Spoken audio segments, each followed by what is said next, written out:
give an insight of what they're doing, what they haven't done, what could be done better. But before I do that, I want to put a caveat that whatever will be said today is not advice, but maybe guidance.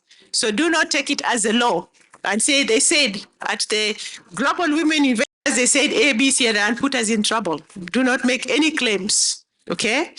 So I'm going to invite my panel. Before I do anything, I need my eyes.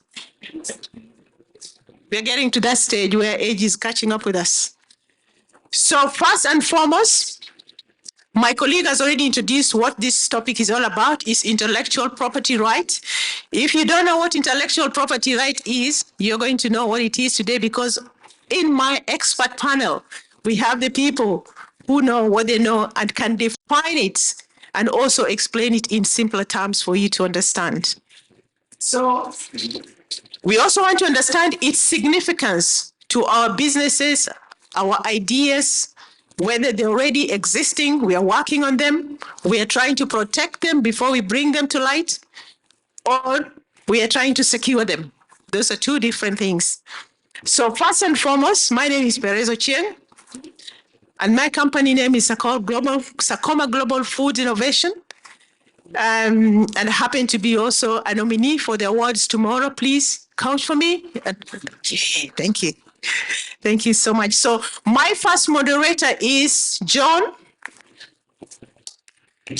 And John is the chairman of Intellectual Property Awareness Association, IPAN. As you can see, they're one of the supporters of the event as well. Welcome, John. Sit next to me. Next is Professor Janice. And Janice is the Associate Professor of Law, UK Endorsement Board, and University of Nottingham Intellectual Property Awareness Network member as well. Welcome, Janice. Thank you. Happy New Year.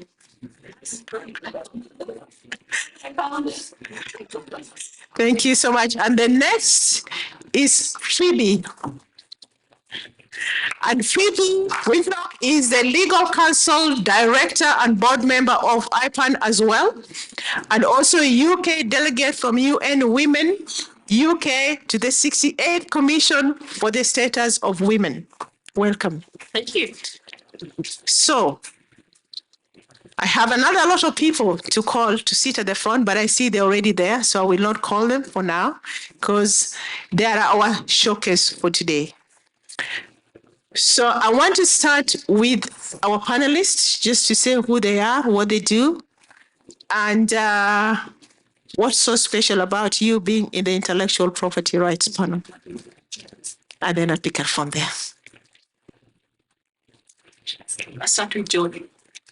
Oh, thank you. I'm chair of IPAN, which is the Intellectual Property Awareness Network, and we're absolutely delighted to be supporting and co-sponsoring this with Global Win, because our particular purpose as a non-profit organization is to democratize and make aware the incredible value of intellectual property. In my professional career, I was the intellectual property registrar of the Bailiwick of Guernsey, which meant rewriting the whole of the intellectual property law on the island with the law officers. We were world leaders in intellectual property in 1886 with Victor Hugo. Then he needed copyright to secure his revenues from his incredible stories like Les Miserables, but our rights hadn't moved on since then, so we needed to rewrite them. And I was involved in that. I'm also an economist, particularly interested in intellectual property economy. Thank you very much.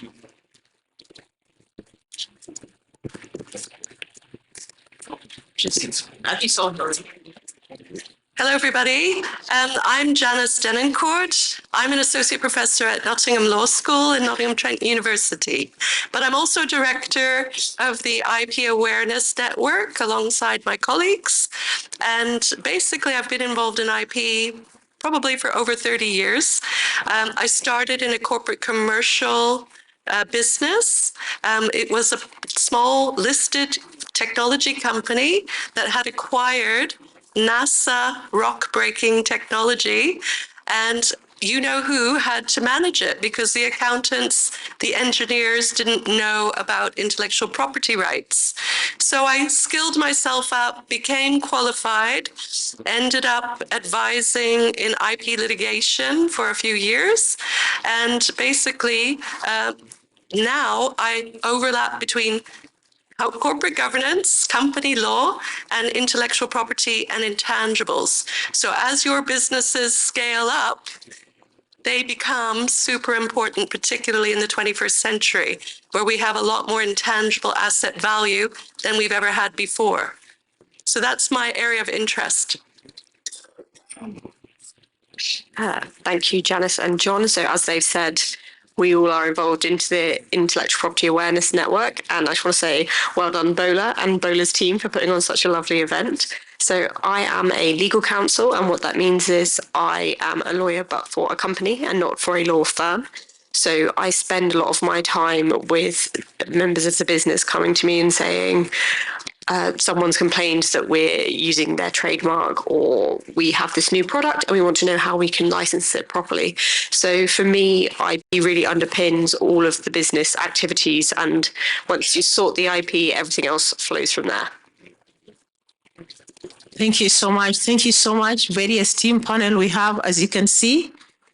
But can you explain to us, all of you esteemed members of this panel, what is intellectual property rights in a simple layman's language terms that maybe my 5-year-old grandson will understand?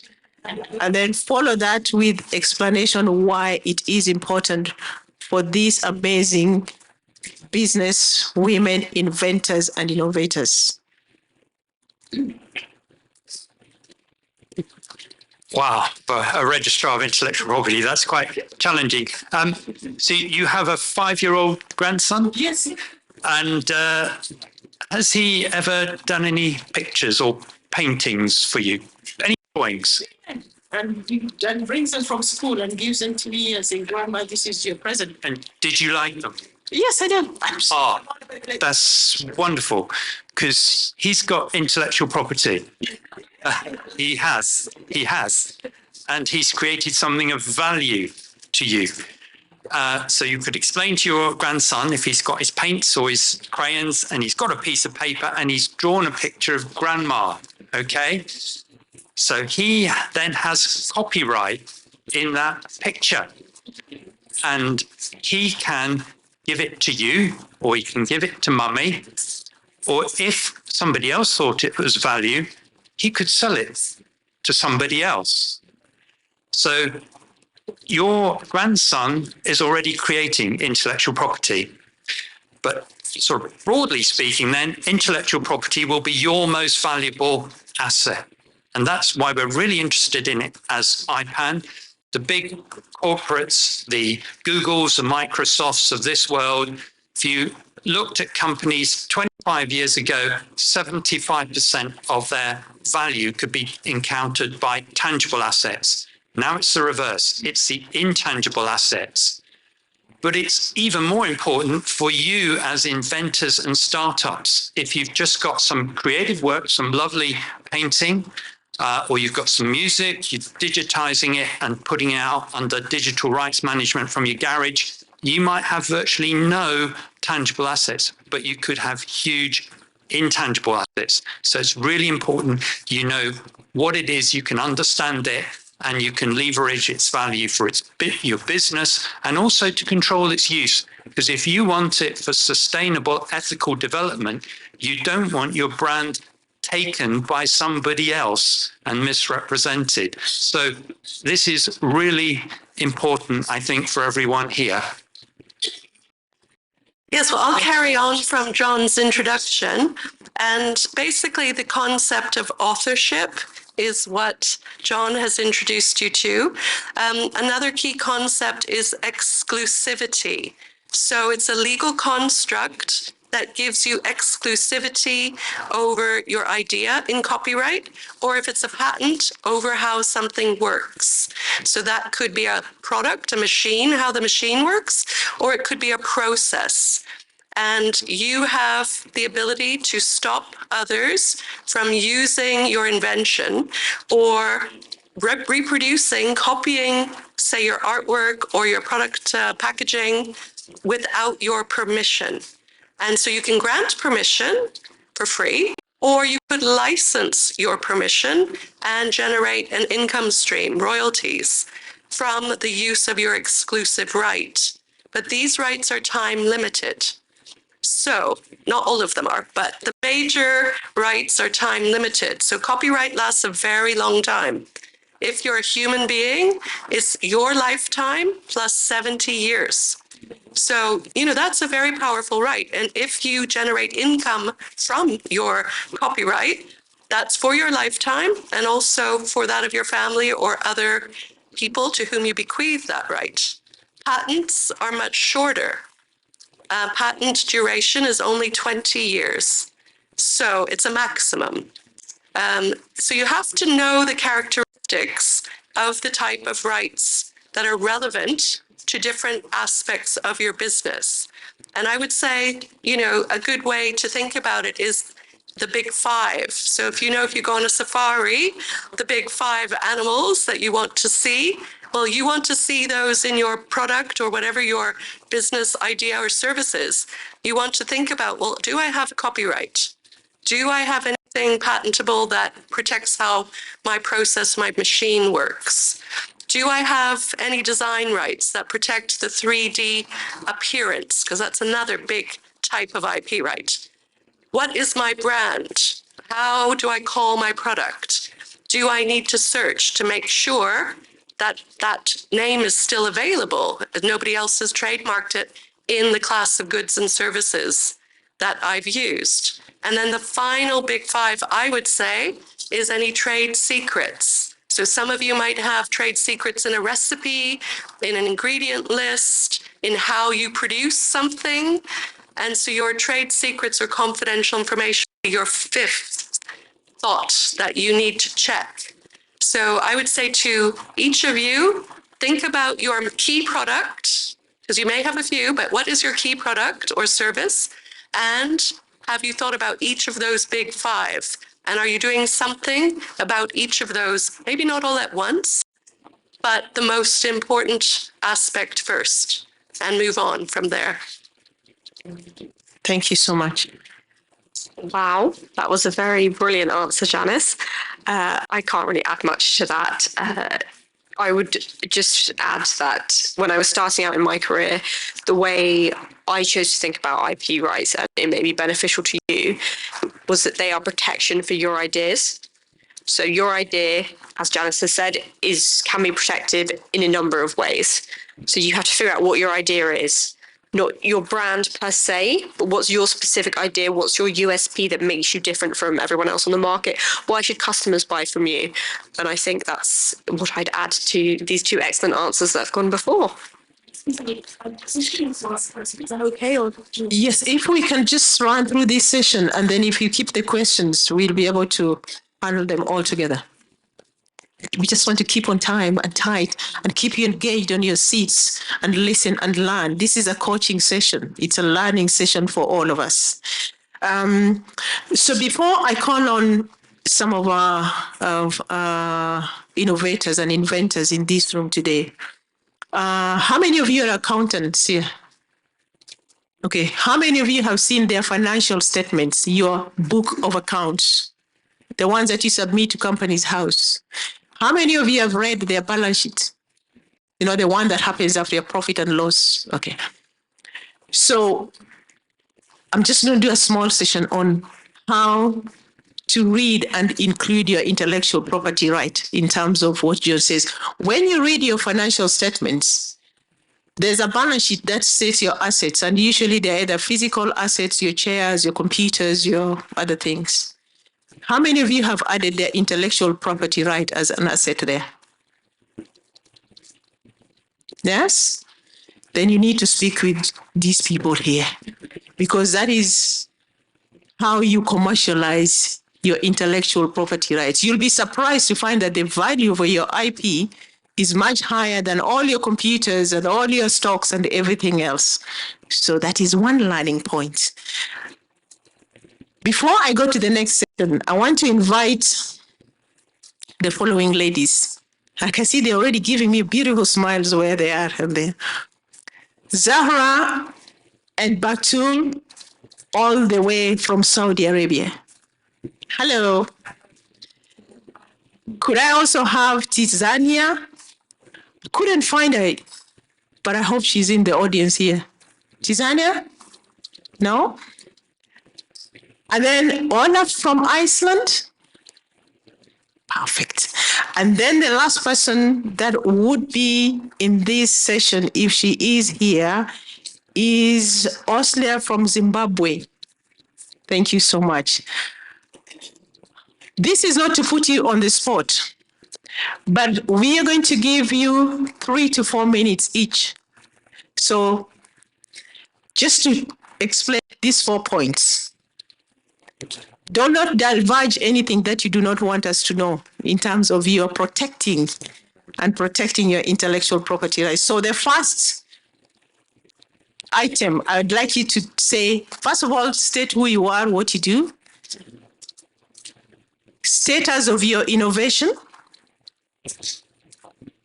Is it protected or not in terms of what the experts have just mentioned and the importance of it? What sort of protection do you have if it is protected? Are there any challenges you've had in protecting your intellectual property rights? So shall I start with Olaf? Remember the caveat, this is not an advice session. Do not go and say, they said this at Global Women Inventors and put us in problem for making claims. Yeah, tell about myself shortly. Yeah. Hi, I'm Olaf from Iceland. I'm the founder of Eilif food supplement range, and I started this business almost 5 years ago because I my passion for health and that passion that people are, living their good lifestyle and having good food supplement. Our food supplement contains pure Icelandic natural ingredients coming from sustainable resources. And each resource is, produced by a producer that I'm just buying material from. And everything is produced in another spot with GMP. GMP is good manufacturing practice. It's a pharmaceutical standard. And we are only currently selling in Iceland, but we plan to export. And we have started that slightly. Before I started with my brand, I decided to register it with, protect the name and the brand name, yeah. And because I was planning for export, then I paid the patent, what do you call it? Not patent, it's trademark, yeah.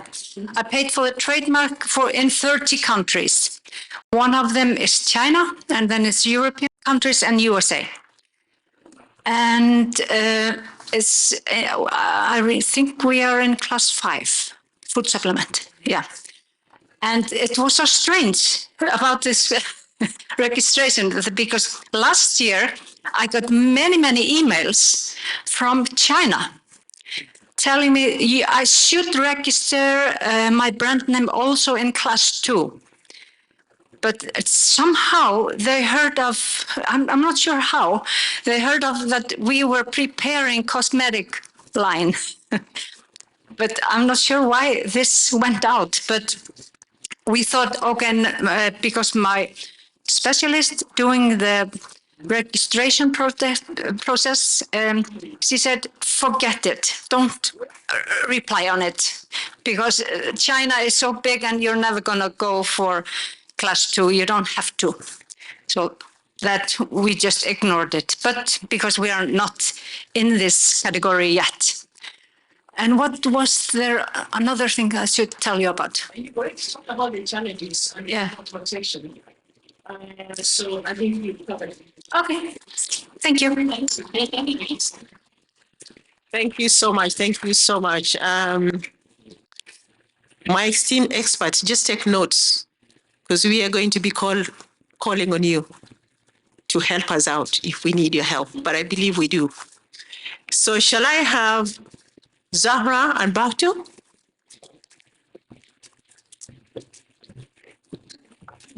All the way from Saudi Arabia. So,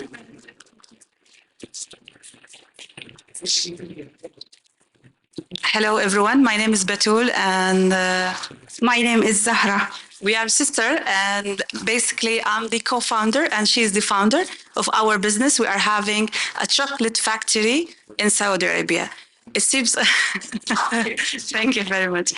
I'm pretty sure that you all know that Saudi Arabia is really evolving, especially for women empowerment. So my sister, she started her business, home business, I would say. She was making chocolate and pastries at home. And then I supported her in terms of branding, the business division, because was my background. So she's the operational side. I am more the management side. So basically, after a few years, we got an investors. And so they invest in our business. So we transferred it from home business to a local brand. And we call it Mirrors. Mirrors, like the mirror, but it's like plural, so many mirrors. So basically, this is the start of our business. We've been opening now almost 3 years. 3 years, we are running the business. We have a showroom and we have the factory at the back. I would not call it really factory. It's like something small, because we crafted the chocolate by our hands. We have our own machine, but we do the filling, everything by our hand. One of the unique things that we are doing in the chocolate factory, that we bring the raw material from outside, but we craft it in a way that have our authentic taste from our country. So we add these kind of ingredients that really bring you to another level, like saffron, cardamom, something from the, I would say, the local producer or local ingredients. So, yeah, Arabic coffee. So we have a very special one with the Arabic coffee and cardamom, especially now with the movement of tourism in Saudi Arabia and how we want to represent ourselves. We use this value in our business. So this is what's basically our business is. Do you want to add something? Okay. So I'm speaking on behalf of my sister today. So basically, stop me if there's something you want to add. So this is the first question, I believe. have you protected your idea or your vision? Yeah, great. So the first thing that we did is a trademark, and I think it wasn't compulsory in Saudi Arabia, but we have other sisters that supporting us as well. So we have my sister, she's an architect. So she was telling us that we have to support the brand and we have to trademark, or register for a trademark. So this is the first step that we did. One of the things that stopped us, because it cost a lot of money and we are a very small business, but we thought that we need to spend money on that trading mark. So we have our trademark registered, but I believe it's only the visual, like the branding, the elements of the branding, but not the recipe, not the ideas, not everything. So this is basically what we've done to protect our business. The challenges that we have, actually, when we came here after you've been telling us about the speaking, we didn't know anything about IP. No one have taught us this. And I know, like Ms. Bola, she was always supporting me on this and telling me about these legal, like being legal, protect yourself. But back in Saudi Arabia, this is kind of something is not evolved yet. So you have your business, you'll see in one street, you'll see so many businesses just copying you. And there's no one is supporting you. There is no like panels or sessions or seminars. Like there's no support, I would say, for the community to teach you how to protect yourself or how to protect your system or business. So this is, I would say, one of the challenges that we have. And I'm glad that we are here in the UK. We are learning this from you as an example that we can take it back home. So this is, I would say, the most difficult challenge that we faced. The knowledge. Yeah, anything else, sister, to add? Thank you very much. Tomorrow, inshallah, we will give you some chocolate to try and you can give us your opinion. Thank you very much.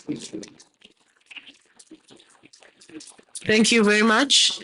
And I think on that note is a worthy time for us to give a round of applause to Dr. Bola, because I know this is an area of passion for her, and she's fighting for every woman innovator to protect their idea. And I'm so glad that this has been a learning session. We can witness, amongst ourselves how important this is.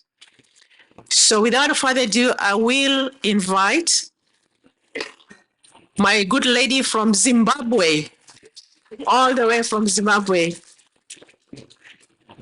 Ole, can see your full name. Okay. Thank you. My name is Oslibu Hlebenkosi Nyati. I am from Zimbabwe, and I am a product of the village.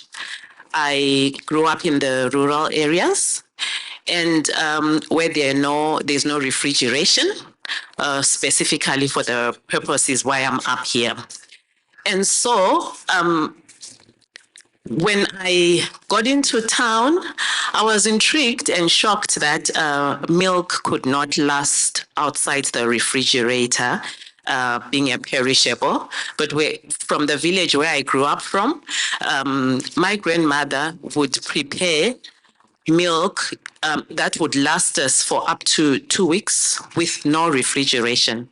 So I began to investigate her method of that milk that she used to prepare for us, intrigued as to how come it didn't rot, and spooked, of course, now thinking, oh my God, what if we ate bacteria all our life? and maybe something is just going to happen to us in the future. So I interrogated that method, investigated it, only to discover that that was an ancient method of preserving milk. It was literally preserving the milk. But not only was it preserving the milk, but in the process of preserving it, it was culturing probiotics, more than 13 of them, that are actually very good for our gut.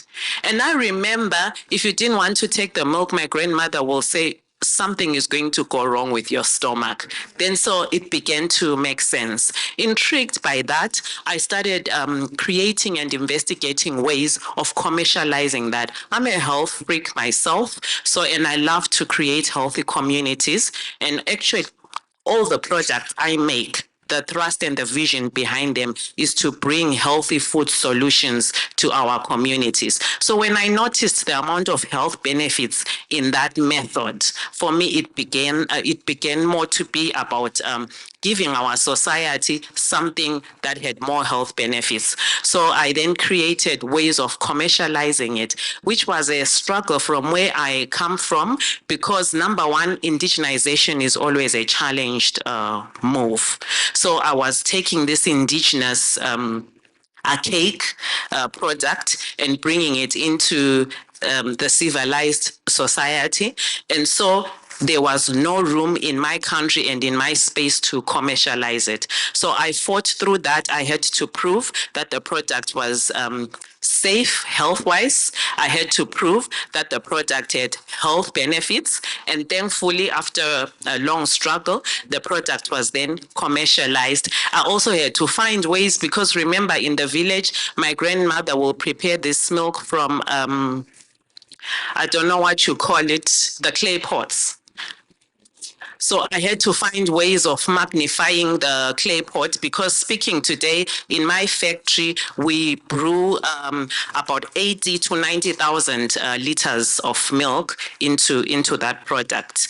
And so I had to find ways of blowing the less than 2 liters of a clay pot into 10,000 liter tanks to brew that amount of milk to serve, because right now in my country, that product serves the whole nation.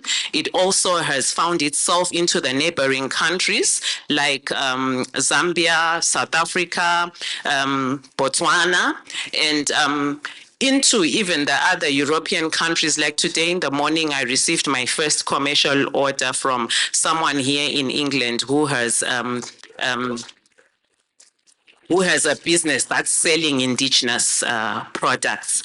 The other thing I've had to fight is to keep its indigenous name. I brought the product with me. Like I said, it's milk which does not rot even though it's outside the refrigerator. You can see like I brought it there. Please pass me the container quickly. And then coming to the next question whilst I'm at it, am I protected? No, sadly not. Don't I know about IP? I do. I want the big one. I do, but it has been a struggle to protect my product. I have literally, I've been in that space for more than 10 years now, and I've come this far by literally praying that the copycats never get to crack the secret in my recipe. So you see, this is the product. I've been here. I arrived here on Tuesday. I left home on Monday. It's outside the fridge. If we have any scientists that can do a rapid test right now, you can test it and it won't have any bad bacteria, save the good gut bacteria, which we need for our health. So I've tried patenting, but there's so much jargon that discourages me. They tell you the yellow is this, the green is that, there's someone else with the green, and there's no one to explain to me how to forge forward. I've tried trademarking. The cost is so prohibitive. I'm a dreamer. I still have so many other lines I'm innovating and inventing. I have to choose, do I take the money and put it towards here, or I can take the money and put it towards the next product? And so I grow cold feet, I get discouraged, I put it forward, I say I'll do it next time, until Global Win has caught up with me and found me still naked. Thank you. Thank you so much. Thank you so much. I promise you this is going to be very interesting. Intellectual property rights. Are you protected? Are you planning to be protected? What are the challenges? What is the status of your innovation? Status of your idea? Those upcoming hot ideas that are still in your mind. I'm being told I have much less time than I thought I would have. So I'm going to put you back to our esteemed experts